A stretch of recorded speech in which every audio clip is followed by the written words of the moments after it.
Hello, everybody, and welcome back to another episode of El Koki Otaku. We are officially back from Christmas break. Today with us, we have a very special guest. She voices Tiara Basori in Makeine, Too Many Lucent Heroines, Camerat in I Left My A-Rank Party to Help My Former Students Reach the Dungeon Depths. Rosetta, oh no, it's long. Rosetta in I'll Become a Villainess, who goes down in history. Don't butcher me for this one. Allinoille. In Shangri-LA for Tiara. Molly in possibly the greatest alchemist of all time. And Mokke in After School Hanako-kun.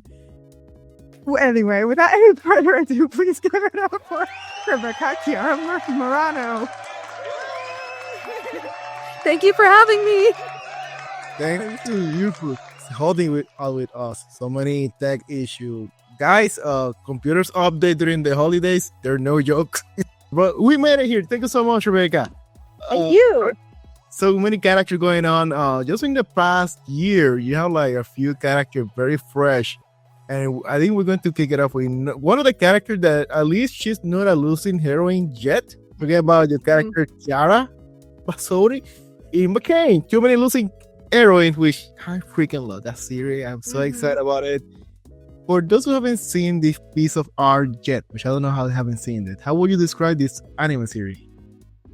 It's interesting because it is a shoujo, so there's some romance in there, but it's interesting because for the first time, like, the guy is not really interested in having a harem. It's more like he collects these girls like Pokemon cards accidentally.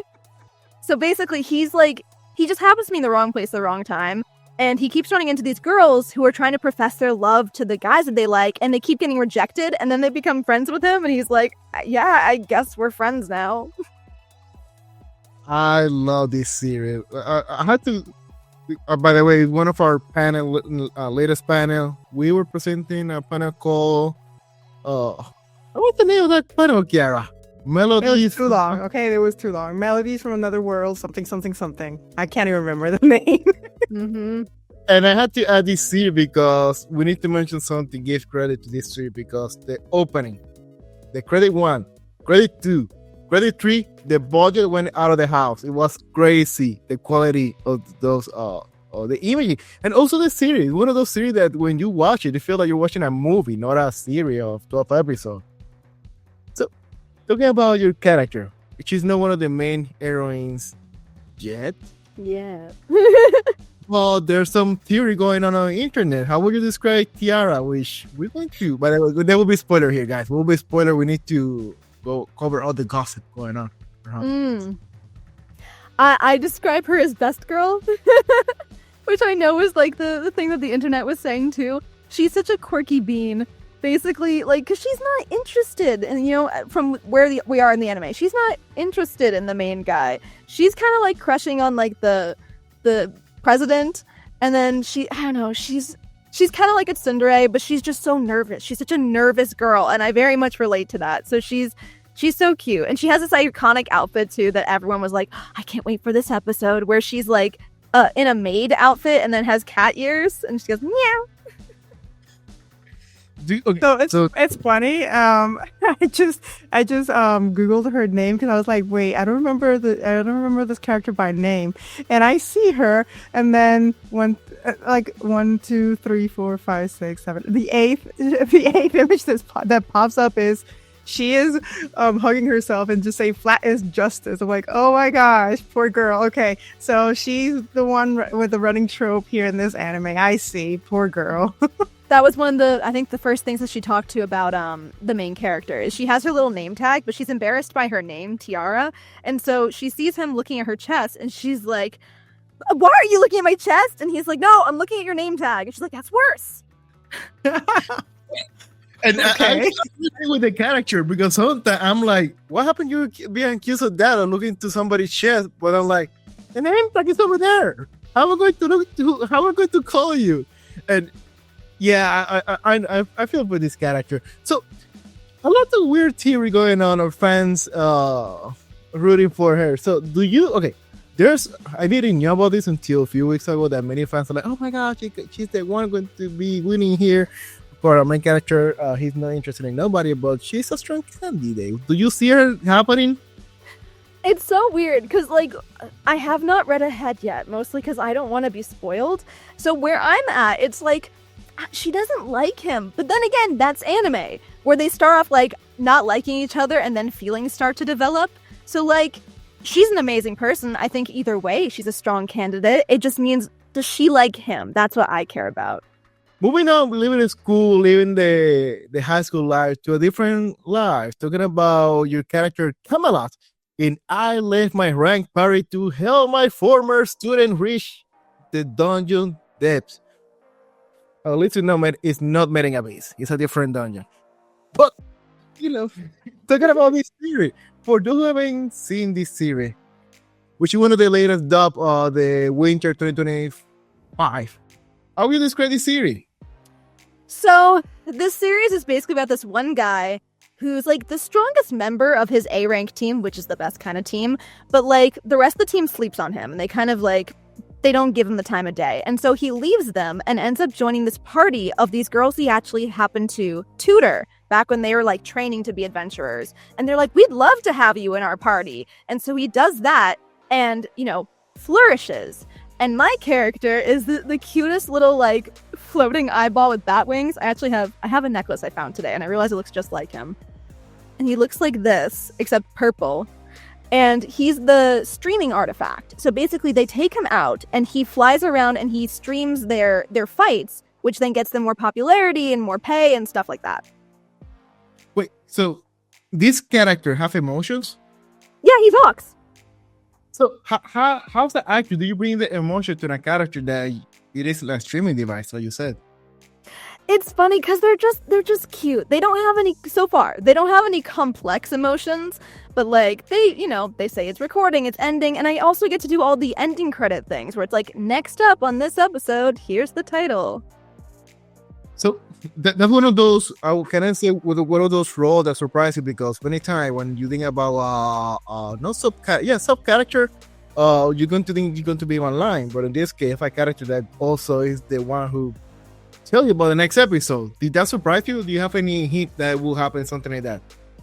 I was so excited because I got into the studio and they're like, oh yeah, and you have this too. And I've always wanted that because I don't know, like, I grew up in the Funimation age where, like, you would watch the ending credit stuff and every single person got a chance to have, like, the end credits being like, next time on whatever the show is.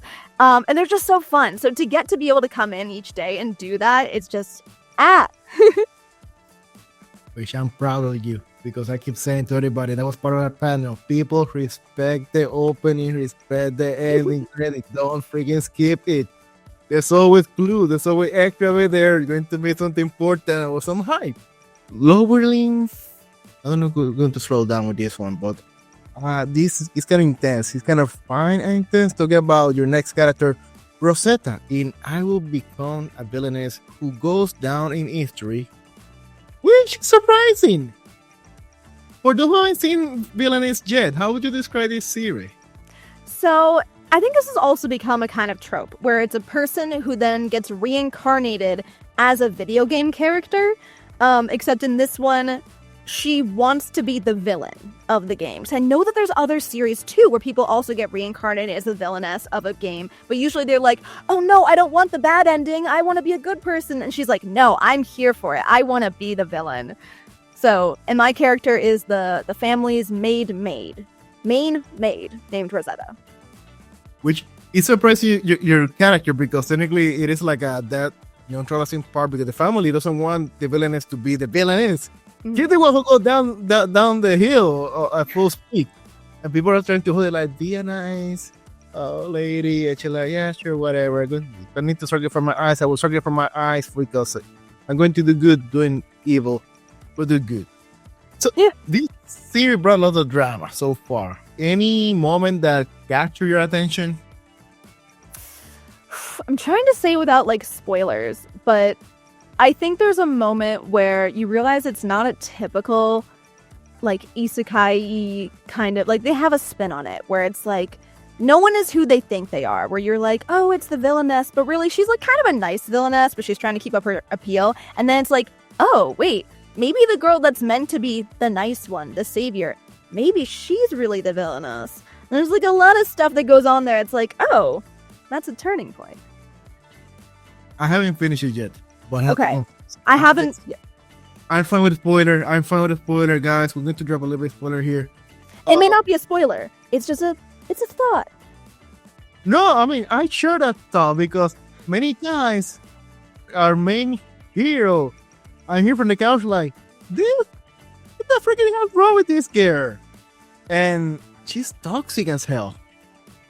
Like, toxic, like, make you mad because they get advantage of their power, the heroine, and yeah, too much power in this girl. Okay, I'm glad I'm not the only one feeling that toxic alert. Like, hey guys, should we run out of here because this girl is dangerous so far? She doesn't understand the world, the main nice person. She thinks things are more black and white than they really are. So, should we hold the hate against this character or should I give it some time? Because if a panel call an anime character we love to hate, I will be more than happy to drop her to this panel. It's up to you. I think it depends on, I guess, your viewpoint of whether you're one of those people who's like, I don't like, even if she doesn't mean to be a villain, like, I don't like people that are ignorant or whatever. Or it's like, oh, she's kind of cute in her ignorance. I will leave it up to you. What about Rebecca? How do you manage to the anime world and the voice acting career? Yeah. So it's so funny. I just finished a con and this is the question I answered like over and over again. Basically, I've been acting my whole life. So I started with like theater and film and circus arts and stuff. And then in college, I kind of dabbled in voiceover on and off before I then studied abroad in Japan and then came back and I joined my school's anime club. And by doing so, like, I'd always watched dubs before, so I didn't really think much about the voice actors. But then I was like, oh, we're watching subs. And I was also in the country where they do the original language. This is a job. Like, people can be the voice of, like, I don't want to name a specific character. I'll name my Tiara, you know? And so I was like, that's really cool. And at this point in time, I was kind of just on, like, I was on a medical track because my parents wanted me to be a doctor. And so I graduated and I was like, you know what? I don't know if I want that. So I kind of made a deal with them, like, give me a year. I want to really pursue this. And I did. And I got accepted to a, I don't know if academy is the right word, but essentially like a program in New York City, where I'm from. And I spent time learning about the business of voiceover. I got a demo made. And it really just helped me kind of build my own business to where I then worked a bunch of indie stuff. And then when I was kind of ready for it, I moved to Texas because this is where all the anime is. And here I am. Wow. Oh my, I don't even know where to begin asking. Okay. The one thing that really caught my attention was you went abroad to Japan. Was that when you were in like high school? This is when I was in college. In college. Mm-hmm. How long were you in Japan for? Couple months. Okay. And how was that? Like, any particular reason why was Japan specifically? And then that helped you get into like anime? I think at that point, I just really enjoyed Japanese culture, and I'd started getting back into anime again with like the anime club and stuff at school. And I was like, you know, I wanted to check it out. And I really enjoyed it because even aside from the anime stuff, I don't even know where to start. I really enjoyed it. Everything there is so organized. There's so many rules. And I'm a person that loves rules. I love organization. Just like everything is in its place. And it's kind of like New York City, except it's cleaner and there's more sense to it, I guess, if that makes any sense. You say cleaner. Can I just say clean, period? There. That's true. Yeah, I'm sorry, people from New York. I'm sorry about the truth. Oh yeah, we'll love to hide the fact, but it's kind of hard. I mean, it's not like our area is the top one, but yeah, it's not like Washington is clean either. I don't know anywhere in the U.S. that's clean, to be honest. I was about to say that. Like, true, that's true. We'll be clean here. Maybe our apartment might be clean, but I think that's standard cleaning when the rainwater might have fish just because how clean it is. Right. I thought I was going to find something else.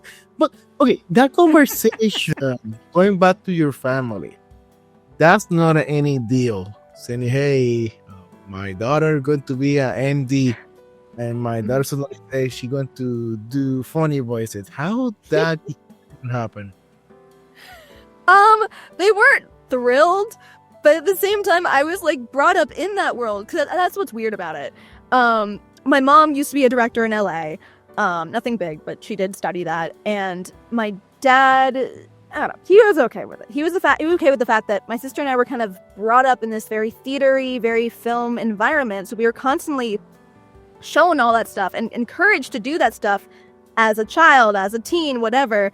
But then it's like, oh, but no, we don't want that for your job. Instead, we want you to have something stable. And you like science. And it's true. I did enjoy studying medical stuff, but it's not something I wanted to be able to do day in and day out. So they had some thoughts. Did you? So you finished college. Did you ever go into med school, or was it before med school? Before med school. Okay. Mm-hmm. Okay. I did have multiple jobs in the medical field during college and also during high school, but I never went into the med field because I know that's such a big commitment to like go to med school for 8+ years or whatever. But I did still have a plethora of jobs in the medical field. I was an optometric technician for many years, which is like the nurses of the eye field. I interned with the chief medical examiner of New York City, so I did autopsies. I was a standardized patient for a while, which are basically the people that help train the doctors, and you pretend it's an acting job. Also, you get to pretend to be the patient, and you're essentially a meat puppet. Yep. Okay. I know we're getting off topic. It's just a couple of minutes because I want to know about that. How was your experience as a standardized patient? Because you said meat puppet. I know that. I know that I always liken it to a meat puppet because, like, I don't know. There's two parts of the physical, at least when I did it. So there's like the verbal part where it's like, they say, oh, what are your chief complaints? What are your symptoms? Whatever. They're interviewing you. But then there's the physical part where they actually have to like auscultate and they have to like do stuff. But they forget that you're a real person. So instead of being like, hey, can you lift your arm for me? They just like lift it for you and they just kind of move you around like a rag doll. And I'm like, excuse me, I'm a person. They go, no, you're an actor. And I'm like, the future of medicine. No, that's a big no. I never heard of that. They weren't all that. Some of them were lovely. No, we would have gotten flunked. Oh no. I'll talk to you after recording about that. I'll talk to you about after recording about that because oh my god. I did love it though. I will say I loved it, and I'm sure most of the people were lovely. This is just a few people. But still. It's a story as a puppet for it. Okay, let me know forward. But talking about characters, you mentioned earlier that Camerat have a character you love because it was the preview the next episode. This was not a preview the next episode, but it was like the landing joke that we were missing to wrap up the episode. Talking about Molly in the sorry. Talking about Alien and I can't say that one. in Shangri-LA Frontier. Okay, at this point, everybody has seen Shangri-LA Frontier. This guy, very popular, went to the nice numbers or ranking. Your character, how would you describe your character that was over there bringing the joke home at the end? She's a cute bean, but she's very naive. Again, going back to the whole thing with the Villainess, where it's this girl that means well and she doesn't really know much. So Allinoille gets in trouble and she kind of gets canceled in that world because she sees this guy with this bunny and she's like, I want a bunny. And before they get a chance to talk to him, they're like, oh, I'll just take a screenshot of him, which is like, no, you don't just do that to people. So she gets herself in some trouble with that, but she's so cute and she has such a cool art style. She has these like alien eyes and just like, I love her. Which for me, she was like the character that every time there was something funny, she was like the one that, okay, it wasn't funny enough, we're going to bring the final you understand joke. And she'll be like, because like I love she was so interacting with somebody else. You can recall the name of the character. Oh god. Shoot.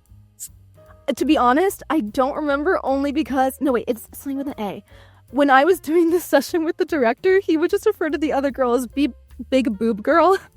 So that is what we just nicknamed her as, and I forget her actual name. Aritomo? Yes, Aritomo. The worst part is because I identify because the big boobs. That's my defining feature. I have eyes and she has big boobs. Oh, guys. Anyway. It's okay. She chose those. It's a video game. This person had to customize her character. It was a conscious decision. She wanted. I'm not going to get in trouble here, so I'm going to move on before I get in trouble. Talking about characters that might keep me say, it will keep me say, talking about Molly, impossible the great, possibly the greatest alchemist of all times. This one is for last season, if I'm not wrong, right? No, it's this season. It premiered on January 1st. Oh my god. So behind my top list. For those who haven't seen me yet, how would you describe this one? This is another isekai, as I'm sure you could tell from the lengthy title. A very similar thing where someone, they're in their old world. I believe he was a businessman. And he gets reincarnated into this world where he can kind of be the hero. And he learns how to use magic and be able to do stuff. And then goes on adventures as he meets people. And I think my character's the first one that he meets when he appears in the world, I believe. And she's this cute little bean named Molly. And yeah, she's very excited to meet new people, I've seen this one. Now that you mention of it. Yeah, I saw episode 1. Especially because what really called the attention here on Alchemist, he's special. He knows about it. However, the keyword for those who haven't seen Full Metal Alchemist, with the love of alchemist, the materials is not created or discussed or create or destroy. It's change or confusion. And the first law of alchemy: more than to win something, you need to lose something of equal value. So knowing those rules, technically he applied them, but it was like at the more junior level. Okay, if I have metal and I have this one, I combine them. And I'm surprised how that series is evolving to something more interesting, not only alchemist and being the OP character. Mhm. She killed me, he reincarnated by accident because he wasn't supposed to be dead. And the gods said, oops, my bad. Yeah. He wasn't supposed to be there, but I'm going to send you to the world. You might like it. And he's like, what do you mean going to like it? You're going to like it. And he had the power of the saint, right? Yes, he got blessed by a saint. Yeah, okay. I know where we're going now. So your character, how would you describe Molly in this series?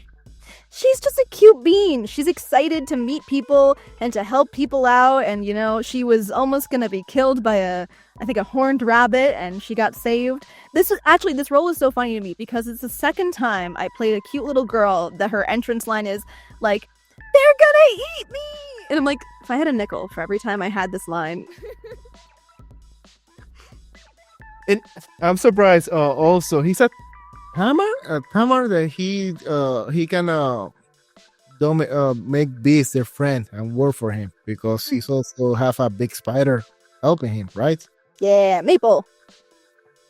Perfect, which is also cute, which is weird for me saying that spider is cute. But the one of the series definitely I must watch. It's on the new lineup, and so far I'm enjoying those episodes. And moving on, talking about cuteness, one of the characters that many people know or at least have tasted during spring, talking about Mokke. After school, Hanako-kun. Mm-hmm. This is the classic one at this point, this series. How do you Exactly. describe this series or after school? Because it's not the classic 22-minute series. Yeah, so the Mokke are in both Toilet Bound Hanako, but also After School Hanako. The main series, Toilet Bound Hanako, it's like about this girl who gives into like the usual Japanese superstitions of like, oh, you have to give a sacrifice to like the ghost in the bathroom and then you'll get true love or whatever. You can make a wish. And she kind of gets trapped into being his servant, and all these crazy things happen that have to do with the superstitions. But it's one long story. Whereas After School Hanako is like snippets of stuff. It's like fun little stories that sometimes there's even 2 per episode. They're short and they're quick and they're wacky. And yeah, Mokke are in both because they're cute and they're crazy. And I have another little reference. Okay. So let me ask you, how do you feel doing this character that have been also dubbed by voice actors of many years and years of experience. Yeah, the Mokke are crazy because it's not one person who voices this creature, like the same thing with Camerat or with Maple or whatever. There's a bunch of us that get to voice these, so it's so fun, and every single situation we go in, it is just crazier and crazier, and it's cool because you get to share a lot of stuff in common with other voice actors. It's almost like a little Mokke club. By any point, do you feel like, let me hear how this voice actor did it? Do I need to get closer or away from that? Have you had the pressures in the past? Not really. I think most of us can really do, like, kind of just, we get the essence of the Mokke. They got the high-pitched voice, they're very conniving. Sometimes even guys play Mokke, and they pitch it up and whatever. So, I haven't had that pressure. So, Rebecca, for those who are considering joining the voice acting career, do you have any words of advice for them? Or for life in general? Yeah, life in general. Pursue stuff that you love, That's why I got into this as opposed to something else that I didn't. A lot of people are very passionate about this. And so if it's something that you really enjoy, and as long as you work hard at it, I think you'll have a good time. And if you really want to be a voice actor, the thing that I always stress to people, learn about the business of voiceover. Because there's a lot of people that can just wait to get discovered, or they just do auditions that are sent to them. But if you learn how to make it a business, make sure you have a demo, your website, learn how to cold email and stuff like that. It's like the difference between the teaching a man to fish versus giving a man a fish. It's that kind of thing. And don't get discouraged. Just have fun with the whole process, not just the end goal, if that makes sense. What will be that business, the voice actor world that nobody knows about it, but you will throw that hint, and hey, this is a surprise hint that you should know, and people doesn't speak about it? I guess branding, really. I think branding's something people don't talk about. Make sure you know what your voice is and what makes you distinctive. Because there's so many people that can do a cute voice, and there's a lot of people that can do impressions. But okay, there's already someone that originated that voice. They don't need another impression. So know who you are, and then based on that, you'll know what direction to take your career. Sweet. Thank you so much. For those who haven't followed you yet, which social media can they follow you?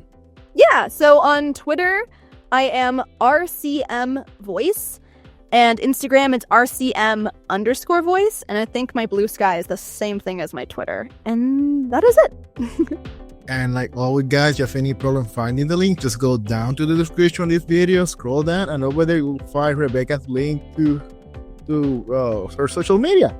And because you made it over there, we humbly ask you for your subscribe, like, and sharing on social media, especially YouTube, with our day-to-day battle against the low algorithms. Nobody understands it. Nobody ever knows. And also, feel free follow us in all social media on whatever social media is happening at the moment. We have it. Blue Sky, Facebook, Twitter, TikTok still there. All of them. Just go over there, find us. Go to Google, find us everywhere. And who knows which next one batch you're going to be hitting next to you. So, Rebecca, thank you so much. Thank you. Very nice talking to you guys. It's our pleasure. We will see you guys in the next episode. Sayonara. Bye.